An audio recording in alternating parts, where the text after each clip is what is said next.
Hola, esta es una nueva edición de esa columna editorial internacional que hemos empezado a hacer ya arrancado el año, bueno, con Galáctica Radio y TV online. A quienes les mando un abrazo muy fuerte a todo el equipo de Galáctica, especialmente a Pedro, su director, con quien hemos armado ese proyecto hermoso, ¿no? De llevar un poco de información semanal a vosotros desde todo el mundo, información plural, ¿no? Mostrar los dos lados de la campana, o sea, la pluralidad es muy importante en los medios de hoy que están tan polarizados y bueno, y aquí se puede expresar libremente, escuchar a la información a gauche y a droite, ¿no? A la derecha y a la izquierda, como por decirlo de alguna manera. Y bueno, y dejar que el público, el televidente, el oyente, el espectador tenga sus propias conclusiones, ¿no? Sin llevar todo al fanatismo político, ¿no es cierto? Yo creo que hay que pensar en nivel dialéctico siempre, ¿no? Hay que escuchar A y B, y luego, bueno, la conclusión será C. Así funciona, ¿no? Así funciona una buena reflexión dialéctica. Bueno, entonces quiero mandar mi saludo y mi abrazo a todo el equipo de Galáctica Radio y TV. Y bueno, a todos vosotros que estáis ahí del otro lado y que nos acompañáis, muchísimas gracias por estar también. Bueno, quisiera centrar ese editorial, bueno, esa columna es una columna editorial internacional. Se va a centrar en temas que son relevantes en el planeta durante la semana, durante el momento en que estemos transmitiendo. Por lo general vamos a hablar de Europa, de Rusia, de Estados Unidos, de Latinoamérica más que nada. Pero bueno, cualquier tema que sea relevante para el planeta vamos a poner el acento también. Así que bueno, esta semana vamos a tratar, por supuesto, de las elecciones de Estados Unidos.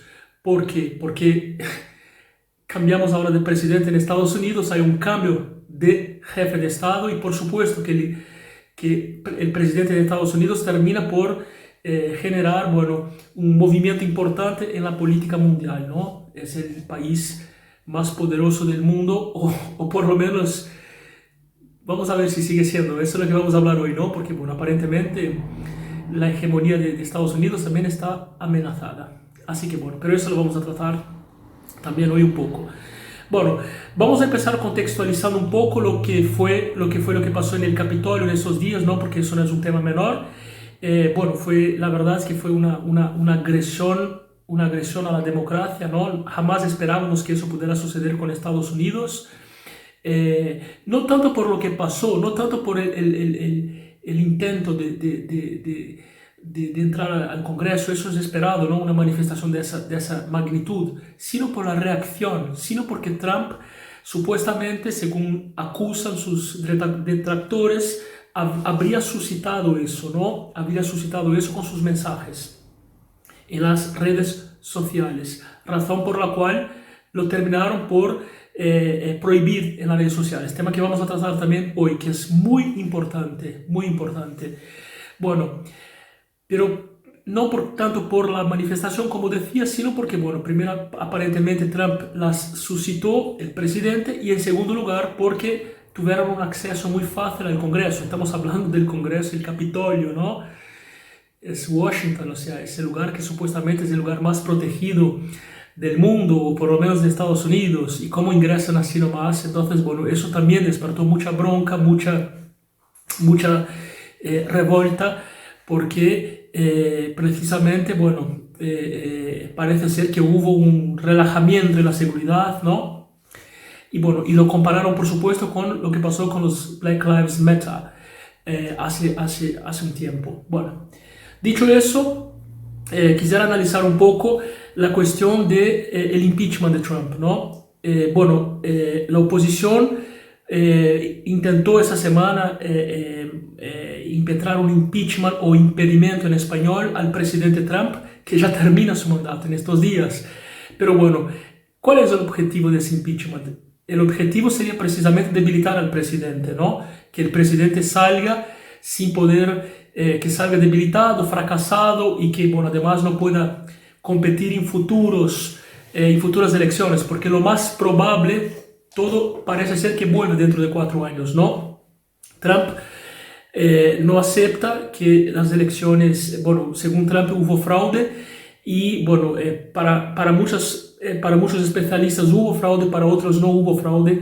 Lo que sí que también es un tema que tenemos que tratar es que el sistema electoral de Estados Unidos es absurdo, es absurdo. No se puede concebir una democracia de esa manera, porque ¿cuál es el principio de la democracia? Es el voto de la mayoría, ¿no es cierto?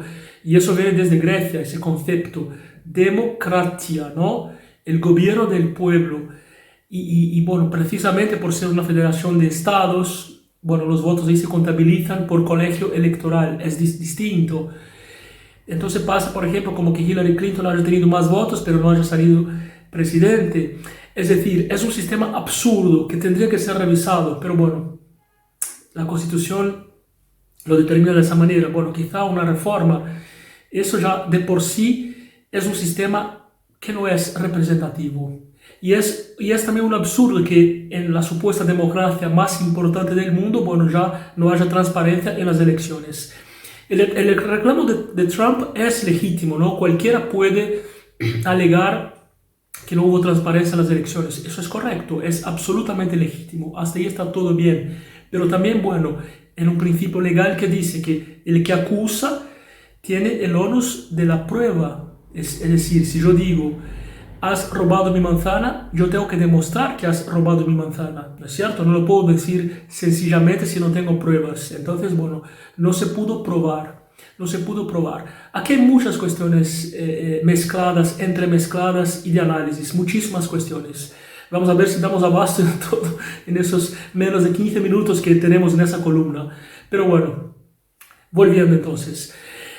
Trump, bueno, finalmente terminó pidiendo a los manifestantes que se fueran, y bueno, y entonces ahí sí recién la situación se calmó un poco, pero aún así lo acusaron de ser, bueno, de instigar a la violencia. Bueno, ¿qué sucedió luego de eso? Sucedió que, bueno, precisamente las redes sociales lo empezaron a censurar, ¿no? Twitter y Facebook.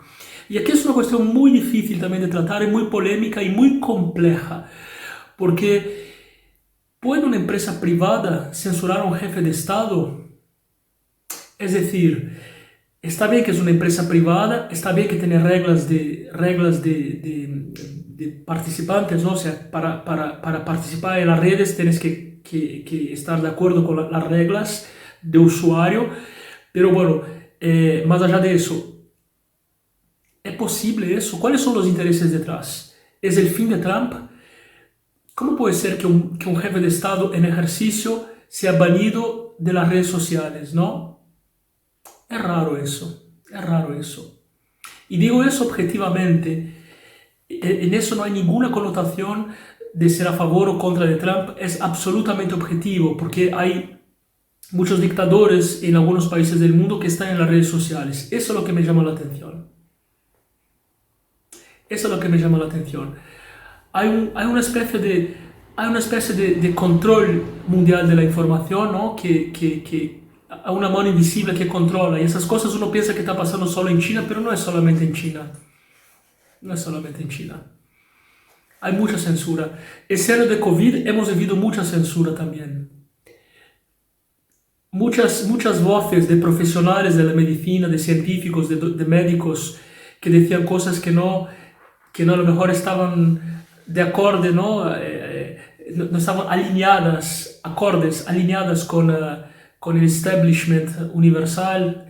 Bueno, eran simplemente banidas, cuentas cerradas, y eso fue lo que pasó con el presidente Trump. Es un tema muy, muy serio. Entonces, habría que ver realmente si hubo legalidad en esa prohibición, ¿no es cierto? Y es cierto también que la libertad de expresión tiene límites. Eso también es cierto, absolutamente cierto. Y yo os lo digo que es absolutamente cierto.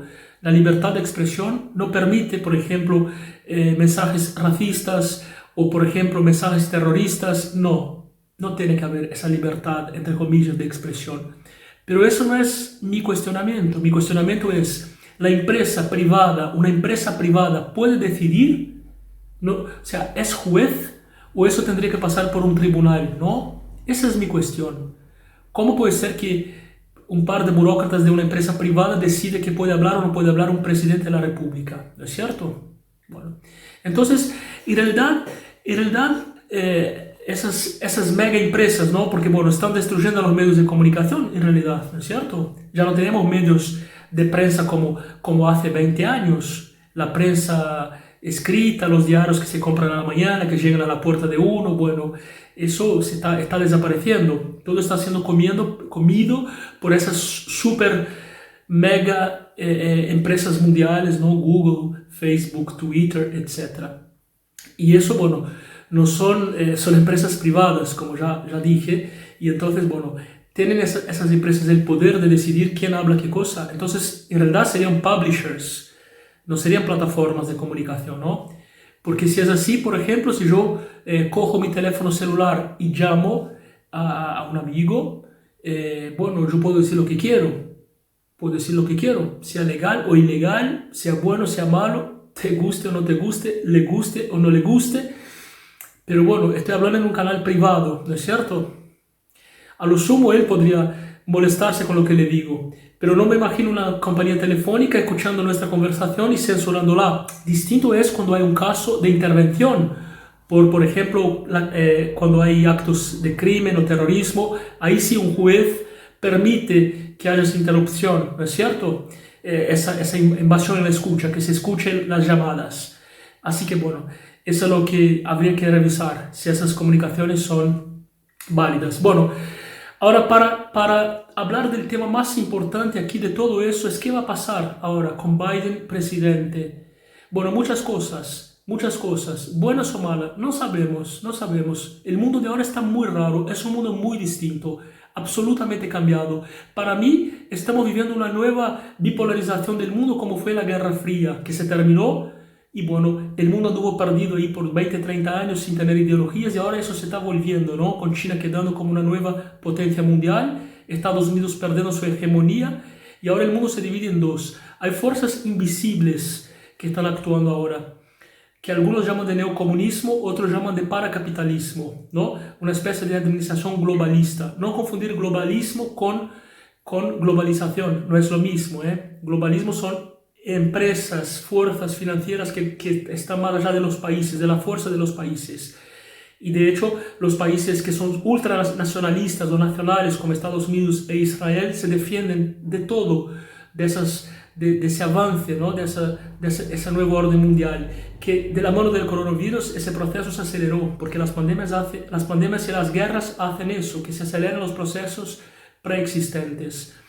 Entonces, ¿qué va a pasar con Biden presidente? Bueno, no sabemos, pero aparentemente él quiere acercarse a China, quiere tener negociaciones o conversaciones con China y poner las cosas en claro. Trump era absolutamente reticente a China, ¿no es cierto? Así que bueno, aparentemente bueno, también va a tener algunas conversaciones con Irán, el país que producía las armas nucleares, que Trump también puso un freno. No nos olvidemos que Trump fue uno de los únicos presidentes que no empezó una guerra. Vaya contradicción, ¿no? Entonces, indudablemente el mundo post-Trump va a cambiar. Eso es indudable, ¿no es cierto? Y ojo, Trump no fue un fenómeno. Trump fue el resultado de un fenómeno que ya venía antes. El trumpismo fue la consecuencia de muchos votantes que votaron en esa resistencia de ese nuevo orden mundial que está sucediendo y que estamos viendo delante de nuestros ojos. Pero bueno, parece que nadie más habla de Trump. Ya se olvidaron de Trump porque todo pasa por el dinero, todo pasa por el comercio, por ¿no? el business. Todos se olvidaron de él, hasta la prensa, hasta las redes sociales, ¿no? Parece que Trump ya está muerto, ¿no? Y como dice el dicho, rey muerto, rey puesto.